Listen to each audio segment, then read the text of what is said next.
اب آپ کو لے چلتے ہیں منڈی بہادین۔ موسم خان کی رپورٹ کے مطابق ڈپٹی کمشنر شاہد عمران مارٹ کی زیر صدارت جم خانہ بورڈ آف گورنرز کا اجلاس ڈی سی آفس میں منعقد ہوا۔ اجلاس میں جم خانہ کے ممبرشپ کے لیے مزید نئے امیدواروں کے انٹرویوز لیے گئے۔ اجلاس میں additional deputy commissioner revenue Zulfiqar Ahmed, additional deputy commissioner finance Hafiz Ghulam Murtaza سمیت دیگر بورڈ ممبران بھی موجود تھے۔ اجلاس میں جم خانہ کی جاری ممبرشپ اور امیدواران کی تعلیمی قابلیت پر تفصیلی گفتگو ہوئی۔ اجلاس میں جم خانہ کی ممبرشپ کے لیے 43 امیدواروں کے انٹرویوز لیے گئے۔ اجلاس کے متفقہ فیصلے کی روشنی میں جم خانہ کی ممبرشپ کے لیے 35 امیدوار کامیاب قرار پائے گئے، جبکہ 8 امیدواروں کے کاغذات ریجیکٹ کر دیے گئے۔ اب تک اتنا ہی۔ مزید خبروں سے باخبر رہنے کے لیے وزٹ کریں ہماری ویب سائٹ rednews.pk۔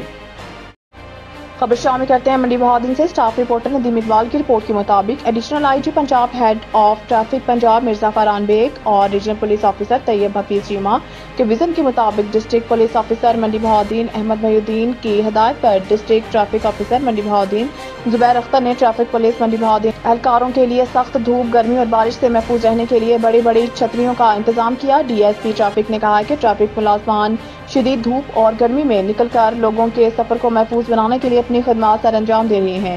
عوام الناس کو چاہیے کہ ٹریفک ملازمان سے تعاون کریں۔ اب تک اتنا ہی۔ مزید خبروں سے باخبر رہنے کے لیے وزٹ کریں ہماری ویب سائٹ rednews.pk۔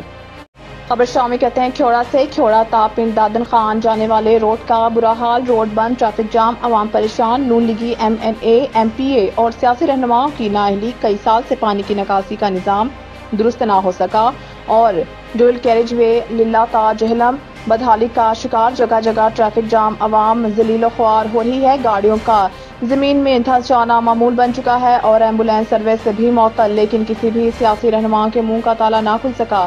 روڈ کی بدحالی ویڈیو میں واضح دکھائی دیتی ہے۔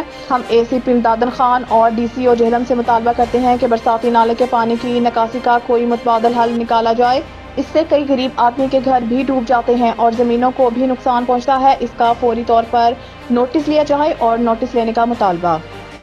اب تک کے لیے اتنا ہی۔ مزید خبروں سے باخبر رہنے کے لیے پڑھیں صبح کا اخبار روزنامہ ریٹ نیوز اور تازہ ترین اپڈیٹ کے لیے وزٹ کریں ہماری ویب سائٹ rednews.pk۔